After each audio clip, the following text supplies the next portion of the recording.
Sejam todos bem-vindos a mais um programa Consciência Desperta. E hoje nós estamos aqui com a Amanda, que é nutricionista e vai nos apresentar um pouco mais sobre o que é a alimentação consciente. Então, primeiramente, muito obrigada por aceitar esse convite. Eu que agradeço. Obrigada, de verdade. Se quiser se apresentar primeiramente para o pessoal te conhecer, saber como que você trabalha, né? Qual que é a sua formação. Sim. Então, sou formada há 3 anos, eu gosto de citar esse tempo, que é curto, mas é bem longo. E eu tive a sorte de, ao me formar, virar vegetariana, né? E aí eu pensei, nossa, e agora?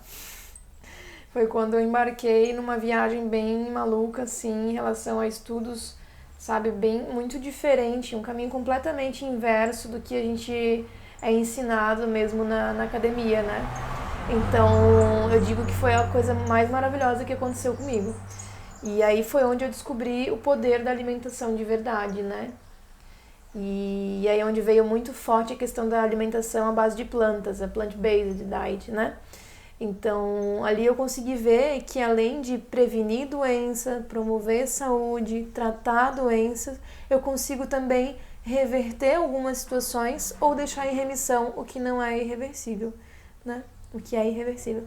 Então, aquilo, foi um soco assim na cara, tipo, nossa, que coisa maravilhosa. Então eu posso dar um dia mais de um sorriso para uma pessoa, sabe? E aí virou uma chave que não sei explicar, assim, ó.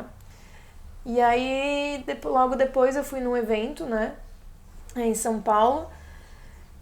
É o maior evento da América Latina, vegano, né? E aí lá, aí não teve, né? Daí veio muito forte a causa animal mesmo. Daí veio o veganismo com isso tudo. Então minha vida fez isso aqui, né? O que foi maravilhoso. Então hoje, e nesse processo eu também estava muito no caminho de autoconhecimento e tudo mais, né? Fiz uma formação também de nutrição comportamental e acabei aliando esses dois caminhos, né? Da alimentação à base de plantas com a nutrição comportamental. Porque desde o princípio, então, eu recebi só clientes que estão nessa busca do vegetarianismo, o que é bom pra mim, né? Porque eu já foquei desde o início, só trabalho com isso, com esse público.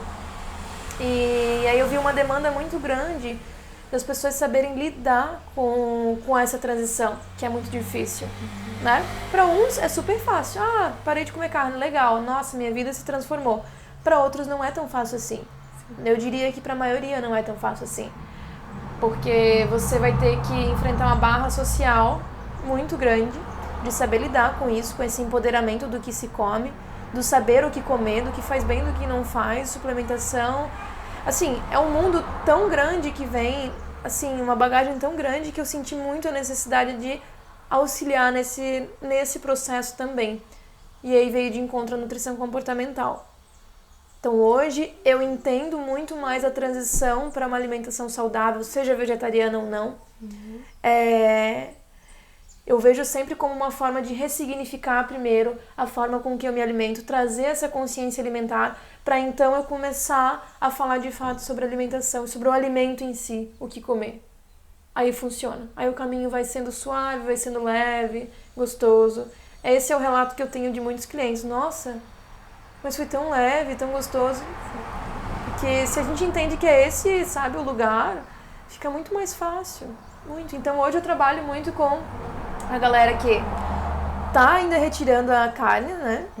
Ainda não se sente seguro para tirar. Os que já são ovo-lacto-vegetarianos e os veganos. Os veganos são os que menos me procuram. Eles são mais assim, tipo, eu aceito, tá, né?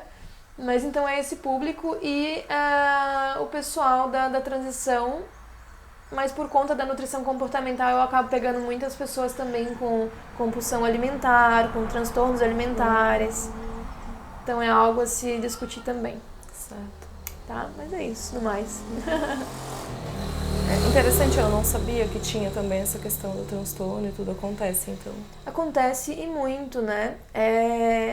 E por coincidência, todas essas pessoas com transtorno são vegetarianas também. Então, não é só no público que não é vegetariano. É como se você encontrasse a luz, virei vegetariana, corrigi minha vida. Não, gente, não é por aí. Né? Gostaria que fosse, mas não é a realidade dos fatos. Instagram não mostra a outra parte da pessoa. É muito importante a gente lembrar disso. E aí tem toda essa questão que a pessoa já vem com um transtorno já, de antes da transição, ou desenvolve durante, ou ela entra num sentido assim, cara, tá tudo errado. Tá tudo errado e eu não tenho ninguém pra me apoiar. Aí essa pessoa começa a entrar no mundo dela, só dela. E aí eu já vi vários casos de depressão, né? De tipo, não querer mais estar aqui e tudo, sabe? Então, sim, a gente precisa ter um olhar muito atencioso para qualquer tipo de mudança alimentar. Ela toca em toda uma vida, né? A alimentação faz parte de todos os momentos. Então, imagina você mudar radicalmente alguma coisa. O quanto isso pode influenciar no externo. Sim. E no mais profundo também. O que é a consciência alimentar? Para quem nunca ouviu falar, se você pudesse pincelar um pouco, assim, trazer esses conceitos pra gente ter ideia. Eu sei que é realmente um termo bastante abrangente, mas só pra gente compreender melhor. Sim. Bom, e quando me perguntam sobre consciência alimentar, eu sempre dou uma pausa. Sim. Porque consciência alimentar pra mim realmente é abrangente. São duas palavras super complexas e bonitas.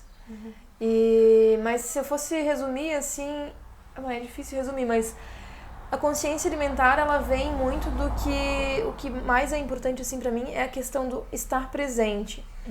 Qual é a consciência que eu tô tendo em relação àquele alimento? De que forma eu tô colocando para dentro? Eu tô utilizando os meus sentidos para ter de fato essa consciência desse momento? Ou eu não tô? Porque geralmente o que acontece é que a gente não tá, né? Porque a gente tem, daí vamos para a palavra mais diretamente, né? A gente não tem consciência nem do que é se alimentar e nem do para que se alimentar. É como se a gente tivesse já impregnado na nossa cabeça que é só para prazer. Sim. E ponto.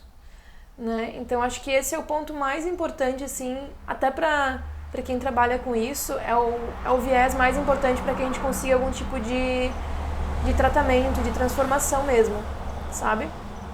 Mas eu também posso ir para a questão de, bom, eu comer carne ou não comer carne, consciência alimentar. Eu comer orgânico ou não comer orgânico, onde entra a consciência alimentar. Eu utilizar muitas embalagens plásticas nesse alimento ou não utilizar. Sim. Enfim, agora me deu branco, mas tem várias vertentes, assim, de que forma que é esse consumo alimentar consciente, né? Até esses dias abri um restaurante, não vou citar o nome, que eu vi lá como consciência alimentar. Falei, nossa, vai abrir um restaurante vegetariano, vegano, que legal. Não era, tinha carne, porque era tudo orgânico, inclusive a carne. Nossa. E eu não tenho o que falar, porque realmente é consciência alimentar. Pra mim, eu não vejo um animal como um alimento. Ele não é um alimento, ele é um ser vivo que merece estar vivo igual a mim. Né? Porém, depende do ponto de vista de cada pessoa. E aí cada um tem a sua consciência alimentar, né? Acho que vai muito por esse caminho, assim. E trazendo mais, como você estava falando, a questão de estar presente, né? Porque muitas vezes as pessoas realmente elas buscam prazer através da alimentação, mas elas nem estão presentes para saborear aquilo e se permitir sentir prazer através daquele alimento. Porque às vezes a gente está assistindo alguma coisa e comendo, então você não para prestar atenção, ou mesmo você está pensando em várias outras coisas, então como que é possível as pessoas realmente, né, fazerem isso, se permitirem sentir, de fato, se permitirem sentir prazer, né, através daquele alimento e ter consciência do que elas estão colocando para dentro. Acho que é muito interessante primeiro a gente retornar, né, um pouquinho lá na tua primeira fala. Quando elas vão comer algo por prazer, geralmente tem uma função aquilo ali. E essa função geralmente é de inclusão. Eu tô num grupo de amigos, eu vou comer aquilo ali. Nossa, e eu posso dizer que foi a melhor comida do mundo, quando na verdade você não prestou atenção na comida.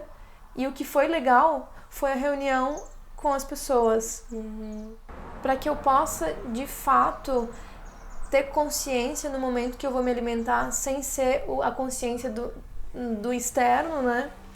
É realmente o largar, desapegar. É como se fosse uma meditação, é a entrega, né? É não ter expectativa e só sentir o momento, é o desapego. Então você tem que largar celular, televisão. Você pode até estar com alguém na mesa, né? Só que você não vai ficar papeando, tipo, o tempo todo, né? Realmente é o focar na alimentação, é o sentir o sabor, sentir a textura, a temperatura, a minha mandíbula, se eu tô me movimentando ela, se eu não tô, de que forma que eu tô aqui, se eu tô comendo direto, né? Segurando os talheres, eu tô comendo assim. Se eu tô largando os talheres, eu como devagar. Se eu tô comendo rápido, se eu não tô, né? Se eu tô salivando, se eu não tô. Geralmente quem toma líquido na refeição nem saliva direito, porque o corpo já tá, né, tão adaptado a vir a saliva externa que não precisa daquilo, né? E, enfim, tem vários métodos que a gente pode utilizar, assim, pra trazer... É prática mesmo, né? Sim. É querer estar presente. É querer estar presente. Certo. Por que é importante a gente ter essa consciência? Porque às vezes a gente não para pra pensar, por quê? Por que eu vou fazer isso? Se vai me gerar um trabalho, vai me despender uma energia, por que eu vou fazer? Mas tem a sua importância, né? Então, se você puder... É uma pergunta muito boa. Por que a consciência alimentar? Acho que é claro que cada um tem o direito de querer ter essa consciência alimentar ou não. Porém, ela seria muito legal se tivesse em todo mundo, né? Porque, na verdade, eu entendo o corpo como algo que eu tenho que respeitar, assim como a natureza. A partir do momento que eu começo a desrespeitá-lo, vem as consequências, né?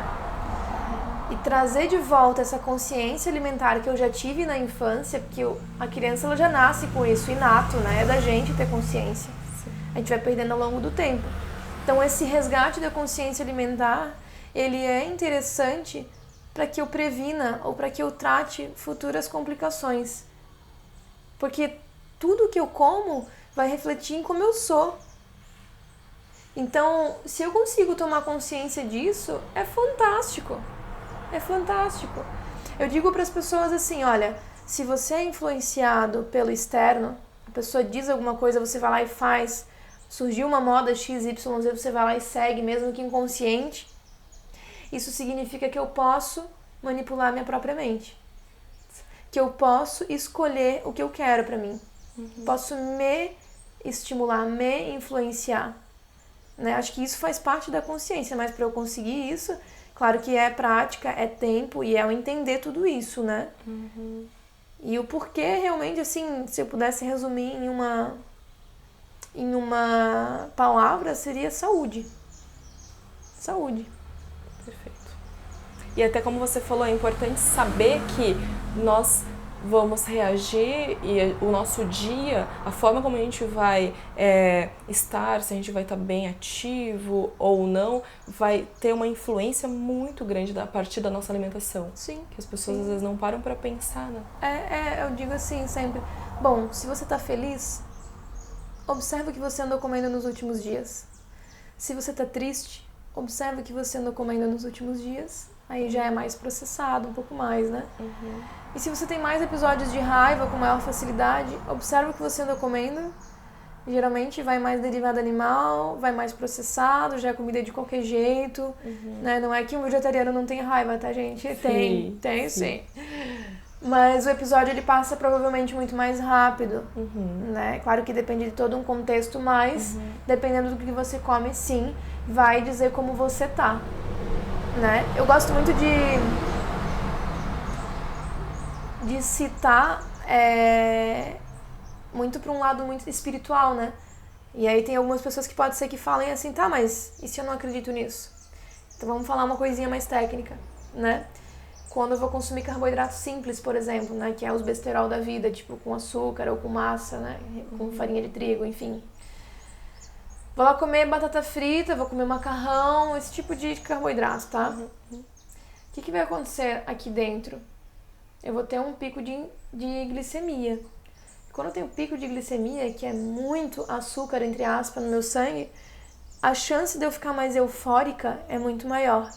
Certo. De eu ser mais pavio curto é maior. E de vários sentimentos. Sabe, tudo que eu vou ingerir vai aqui, ó, sair pela boca, tá? E todo o meu corpo está sendo movimentado para aquilo ali, porque é um estímulo muito grande eu consumir carboidrato simples. E aí tem o efeito de rebote, né? Que é o cair, pum. Estimulei muito a insulina, que foi lá para pegar essa glicose, e aí eu tenho efeito de rebote, porque é muito fácil de ser absorvido o carboidrato simples. E o efeito de rebote é eu ficar com hipoglicemia, com pouca glicose, pouco açúcar no sangue. E aí nesse momento é onde eu fico assim, fadigada, triste, sabe? O dia não acaba. Então você já começa a ficar mais reclamona, mais, sabe, mais chato, ranzinza, você nem se suporta, ainda quer que o outro te suporte. Então, pra você observar o quanto a qualidade de um alimento pode interferir no que você é. Né? Sim. Então a gente fica com alteração de humor dependendo, porque daí, tá, no almoço eu fiz uma almoção assim, cheio de carboidrato, simples, né? Acho que o carboidrato ele é necessário, não tô falando que não é, tá? Só pra gente deixar claro. É que depende da qualidade. Aí daí esse efeito de rebote, eu tô lá morrendo, eu vou lá e como outra porcaria. Daí eu, massa, daí caiu de novo. Daí... E daí você fica ansioso e você fica triste. Você fica ansioso e você fica triste. Você não entende por quê. E aí eu brinco, né? Daí você coloca a culpa nos astros, né? Na astrologia. Sim. Que tem bastante movimentação na gente. Porém, importa muito o que eu como. Com certeza. Eu acho que os dois têm que caminhar muito juntos. Senão... não faz sentido eu ficar colocando culpa numa caixinha. Sim. Né? E daí falta com a responsabilidade também. E aí também. Falta com a responsabilidade, né? Sim. De fazer alguma coisa pra mudar mesmo. Qual que é realmente a função de alimentar-se? Porque assim, como hoje a gente trouxe só pelo prazer, eu sei até que parece uma pergunta idiota, mas no sentido que a gente olha muito pelo prazer. Mas por que eu preciso ter um balanço na minha alimentação? Por que eu preciso saber o que eu estou ingerindo e a quantidade? Qual que é a importância disso?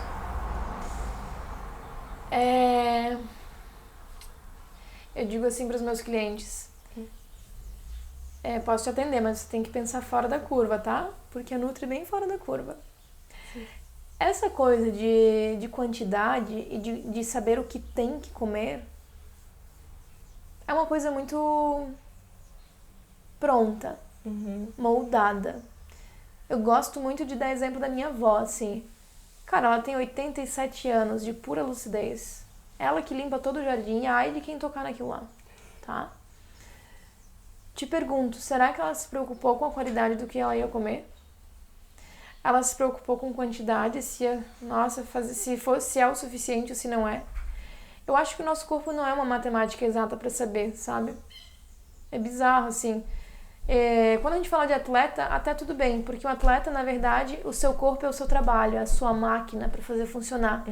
Então, alguns ajustes são necessários para que ele consiga ir um pouquinho além ou um pouquinho dar um passo atrás, né? Sim.